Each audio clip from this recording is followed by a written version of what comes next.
when you're ready to service, or when you're ready to winterize the sprinkler system, the second step is to go over to the left-hand side of the house and to find the master shutoff valve here, or I should say the winterizing shutoff valve, whatever this thing's called. So like we just did was we shut we're on the inside of the wall here. You've got the backflow preventer. This valve is open and the one closest to the shutoff valve was closed. So that means that this water, the house water will no longer get from this point down to here. But there's water in here and all this will freeze. Even though this has got insulation around it, it'll still freeze in the wintertime. And so what we need to do is get that out of there. So right now this is still pressurized because it's trapped between that valve and the master electronic valve here. So two steps you could do. You could just open up the screw up here and water's going to spray all over the place under pressure for a little bit until it finally relieves. Or you could run the sprinkler system, just open up one valve or one zone, preferably one with a sprayer that uses a lot of volume until the heads drop and then all the pressure's out, and then you can go on to the second step. So the second step is to unscrew this. Just use a crescent wrench, unscrew that, and then air needs to be inserted into here either through an air compressor, or if you have a service come out and do that. Cycle through all the different zones in order to get the water through all the pipes.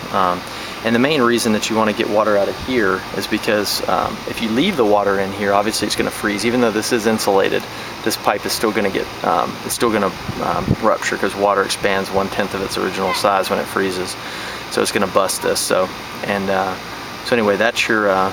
So run through all the different zones with this thing pressurized right here with air blowing down into there, making sure that that valve is closed on the inside like I showed you earlier.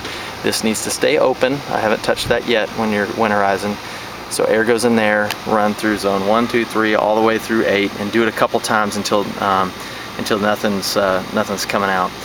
Then when that's all done, now what you want to do is you want to close, put this back on here, get some silicone tape, and seal this back down on there to keep water rain from getting in here, anything like that, because you don't want any water in here. Doesn't matter if it's pressurized or not, you don't want any water collecting. And then you're going to go and close this.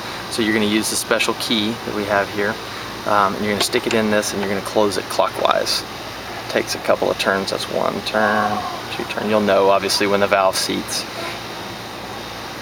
And there it is. You don't need to go any harder than you can probably do with 2 fingers like that, just because there's rubber seals in there. You don't want to flatten them out. And that's it.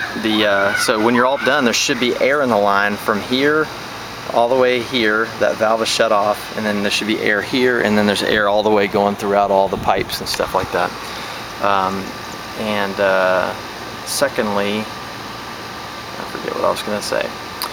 That's it. Make sure that you also disconnect all your hoses so that you don't have any water in those lines either, because you don't want anything to rupture there either. And that's it.